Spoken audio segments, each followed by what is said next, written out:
इस सुंदर शिवरात्रि मनाने के निमित्त अर्थ आज हम सभी यहाँ इकट्ठे हुए हैं और आज बहुत सुंदर विषय आप सभी को मिलने वाले हैं, जैसा कि आप सभी ने सुने और देखे होंगे।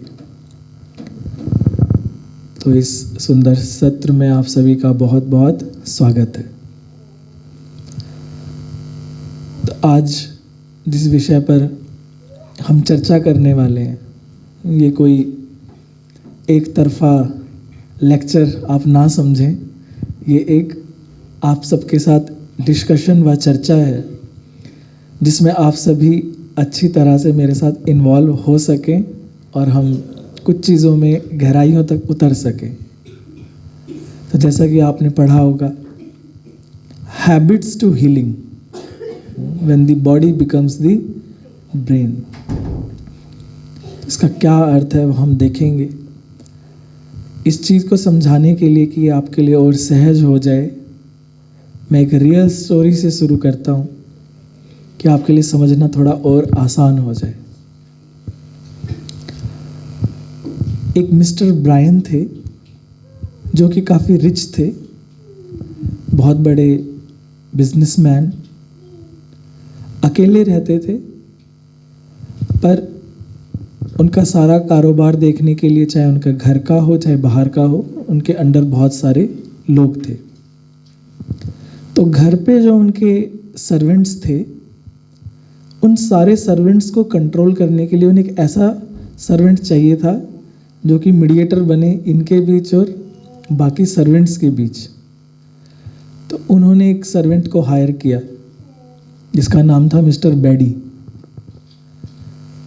तो जब वो आया तो मिस्टर ब्रायन ने उन्हें सब कुछ समझा दिया कि ये मेरा खाना बनाने वाला है, ये साफ़ सफाई वाला है, ये कपड़े धोने वाला है।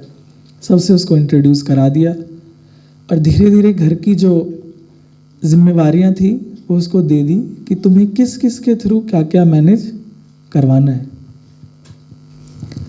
अब जो इसका जो रोल था मिस्टर बेडी का, तो उसने धीरे धीरे घर का सारा कंट्रोल सीख लिया और वो मिस्टर ब्रायन के धीरे धीरे बहुत क्लोज होने लगा। दोनों में अंडरस्टैंडिंग बहुत अच्छी हो गई। मिस्टर ब्रायन को कब क्या चाहिए वो मिस्टर बेडी को बड़ी अच्छी तरह पता है। पहले उन्हें बताना पड़ता था कि मुझे इस समय इस स्थान पर ये चीज़ चाहिए, और अब मिस्टर बेडी को हर चीज़ पता है। इन्हें बस सोचना पड़ता है और वो चीज़ मिस्टर बेडी उपलब्ध करा देते हैं। तो धीरे धीरे करते मिस्टर ब्रायन की जो डिपेंडेंस थी वो क्या हो गई, बेडी पे बढ़ती चली गई। अब बहुत बड़े बिजनेसमैन थे मिस्टर ब्रायन, तो लोगों का उनसे मिलना जुलना भी रहता था। अब धीरे धीरे हुआ यूँ कि जो जो लोग उनसे मिलने आया करते थे मिस्टर ब्रायन से, जैसे रिलेशन मिस्टर ब्रायन के उनसे थे वैसे ही रिलेशन मिस्टर बेडी ने उनके साथ बनाने शुरू कर लिए। तो जिसके साथ मिस्टर ब्रायन अच्छे हैं उनके साथ बेडी भी अच्छा है। जिसको मिस्टर ब्रायन पसंद नहीं करते वो बेडी को भी पसंद नहीं आता। अब धीरे धीरे यूँ हुआ, बेडी की पसंद मिस्टर ब्रायन की पसंद बनने लगी। अब वो जिसको लाइक करे तो उसके बिहेवियर के अनुसार मिस्टर ब्रायन भी करने लगे। अब धीरे धीरे मिस्टर बेडी का कंट्रोल बहुत ज़्यादा बढ़ना शुरू हो गया धीरे धीरे, क्योंकि डिपेंडेंस तो आ ही चुकी थी। अब जो बाकी सर्वेंट्स थे उनके ऊपर जो मिस्टर ब्रायन का कंट्रोल था वो क्या हो गया, और ज़्यादा स्ट्रोंग होने लगे। इनकी बातें एग्जैक्टली ब्रायन तक नहीं पहुंचती थी। बेडी जो जैसा चाहता था वैसा ब्रायन से करवाता था। तो बाकी सर्वेंट्स क्या होने लगे, धीरे धीरे परेशान होने लगे कि हमारी एग्जैक्ट बातें वहाँ तक पहुँचने नहीं देता, ये जो जैसा चाहता है जिसके बारे में वैसी बातें वहाँ तक पहुँचाता है। अब ये लोग एक भूकंप वाली जगह पे रहते थे जहाँ भूकंप बहुत फ्रिक्वेंटली आते थे। मान लो महीने में 4-5 आ गए, कभी हफ्ते में ही 2-3 आ गए।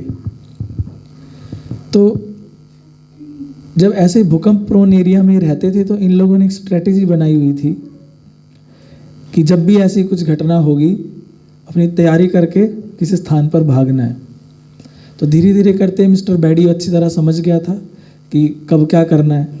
अब देखो कहीं भूकंप आ रहा हो तो अब क्या करेंगे, खाना बनाने जाएंगे या किचन छोड़ के भागेंगे? भागेंगे।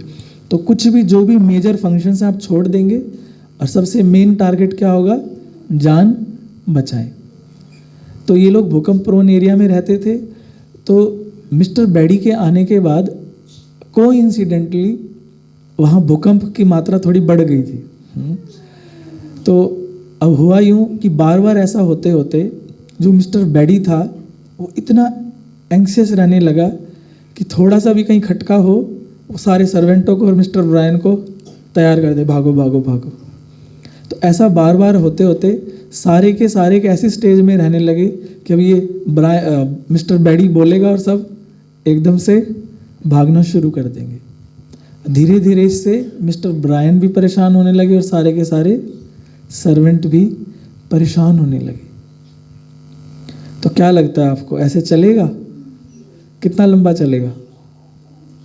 या तो कोई ना कोई सर्वेंट छोड़कर चला जाएगा। अब मिस्टर ब्रायन बहुत ज़्यादा डिपेंडेंट हो चुके हैं बैडी पे। छोड़ना तो वो भी चाहते हैं पर छोड़ नहीं पा रहे। तो क्या करना चाहिए ऐसे में, क्या लगता है आपको? क्या हाल होगा मिस्टर ब्रायन का? हाँ जी, हाँ बीमार तो हो ही गए हैं।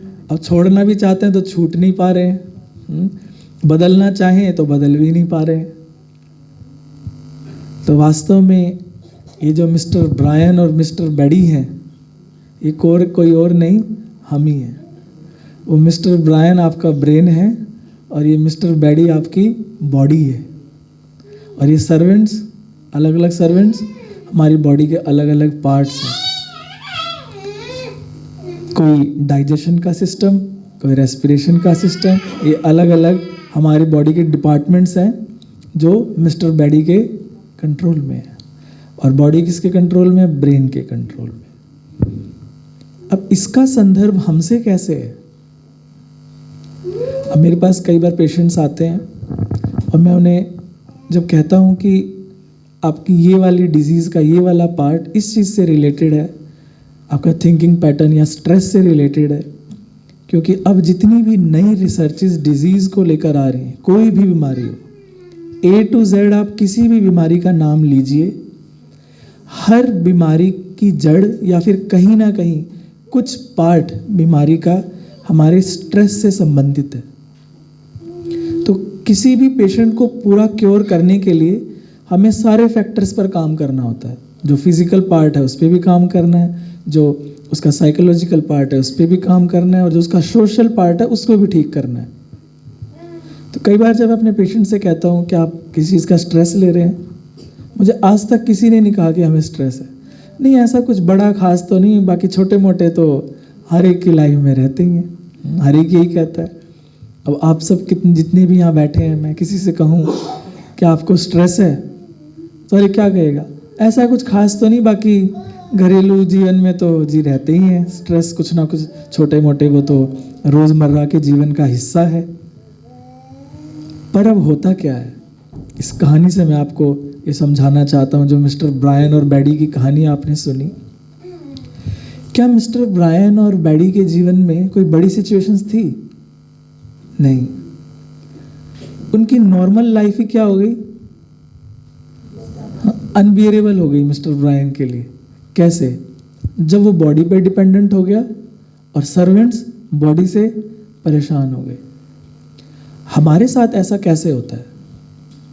मान लीजिए आप अफ्रीका गए घूमने, आपको किसी ने टिकट्स दी कि आप अफ्रीका घूम के आओ।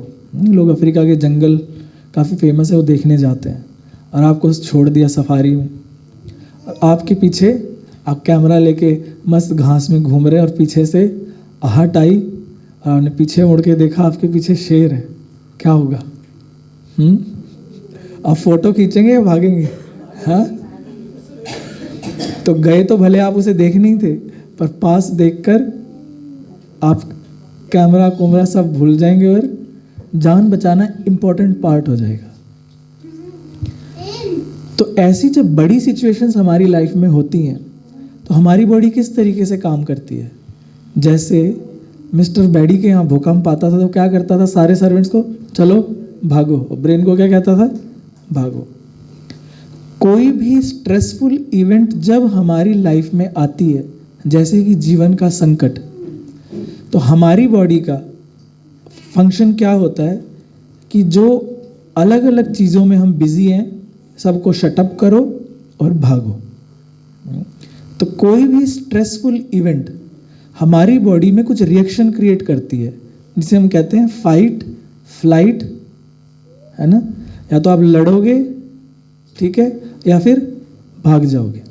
यही करते हैं ना, जो ताकतवर होगा वो लड़ लेगा, नहीं कर सकते अब शेर से आप लड़ोगे, आप भागोगे। तो फाइट और फ्लाइट। तीसरा होता है फियर, तो डरोगे तो हुई, अब डर के क्या होगा, या तो भागोगे या फिर लड़ोगे। तो हम ऐसा करने के लिए बॉडी को तैयार होना पड़ता है। तो जैसे ही हमारी बॉडी स्ट्रेस को रिस्पॉन्स करना शुरू करती है तो सबसे पहली चीज़ होती है कि बॉडी के मेजर फंक्शंस बंद हो जाते हैं।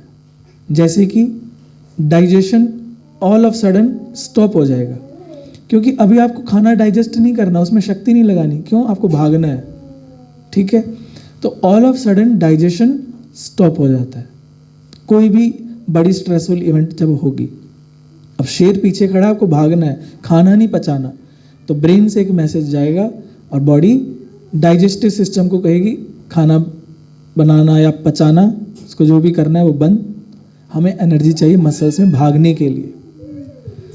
अब दूसरी चीज़ क्या होगी, जब आपको भागना है तो आप बोझ उठाओगे या जो हाथ में है उसको भी छोड़ के भागोगे, जो साथ में है उसको भी छोड़कर भागोगे। तो बॉडी में जो भी कैविटीज़ हैं, बॉडी कोशिश करती है सब खाली हो जाए, चाहे आपका यूरिनरी ब्लैडर है चाहे आपका बोवेल है, तो बॉडी ब्लैडर को खाली करना शुरू कर देती है। इसलिए आपने देखा होगा डर की स्थिति में छोटे बच्चे क्या करते हैं, को आप ज़्यादा डराओगे, थप्पड़ दिखाओगे, पेशाब कर देता है। तो स्ट्रेस में बॉडी हमारा जो एक्सक्रीटरी सिस्टम है उसको खाली कर देती है, क्योंकि फियर है। तो सेम हर एक की बॉडी के साथ रिस्पॉन्स होता है। आप किसी जानवर को देखिए, जंगल में कोई जानवर घास चर रहा है और पीछे से कोई हिंसक जानवर आ जाए तो वो भागता है, तो क्या होता है, गाय या जो भी है वो गोबर भी कर देंगे और पेशाब भी कर देंगे, क्योंकि अब भागना है। तो digestive system shut off, excretory system shut off. अब और क्या होगा, अब जब भागना है तो मसल्स को एनर्जी चाहिए, तो ब्लड में ग्लूकोज ज़्यादा होनी चाहिए, तो बाकी जगह से ग्लूकोज निकल के ब्लड में आनी शुरू हो जाती है। तो ब्लड का जो ग्लूकोज लेवल है, जिसको आम भाषा में हम शुगर लेवल कहते हैं, वो बढ़ जाता है। पर ये एक प्राइमरी रिस्पॉन्स है किसी भी स्ट्रेस से लड़ने का।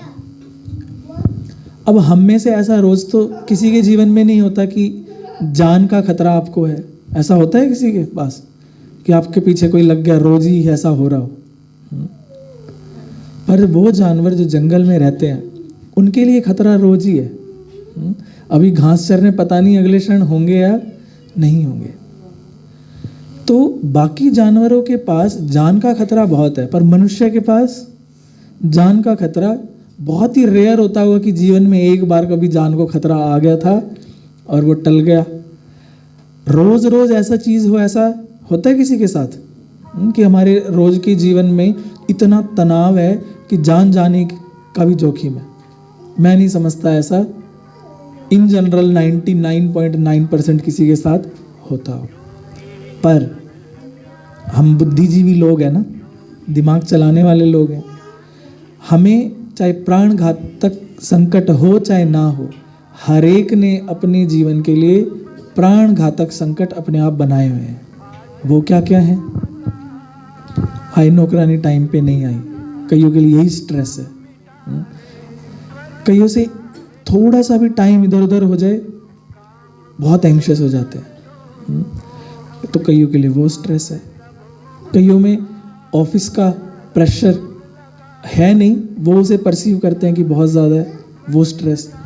कईयों को मीटिंग्स को लेके बहुत स्ट्रेस हो सकता है, ओहो आज तो मीटिंग है, या फिर आज एक कॉल एक्स्ट्रा होगी, उसका स्ट्रेस।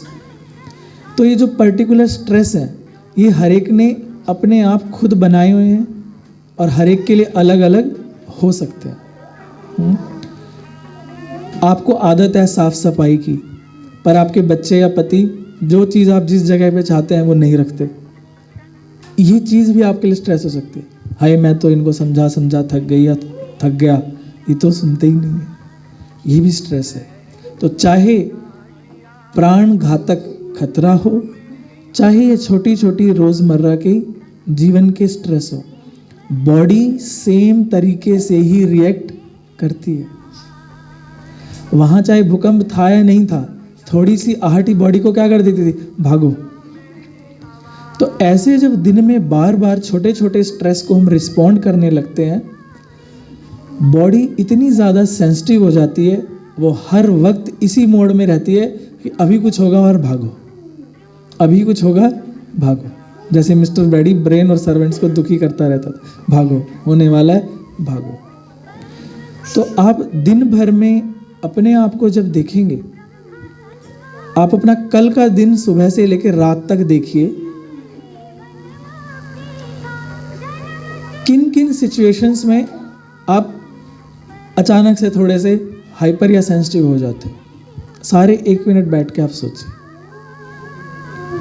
कल सुबह जब आप उठे थे और रात सोने तक दिन में ऐसी कौन कौन सी चीज़ें थी जिसने आपको विचलित किया, सभी सोचिए।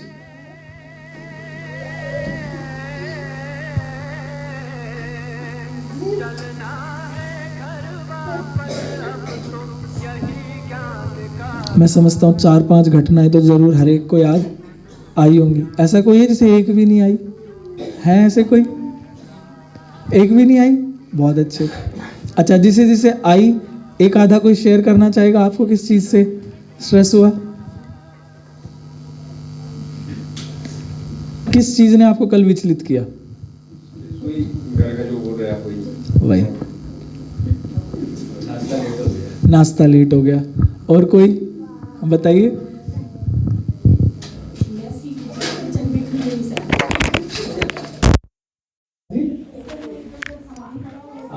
किचन में इधर उधर सामान सहन नहीं होता।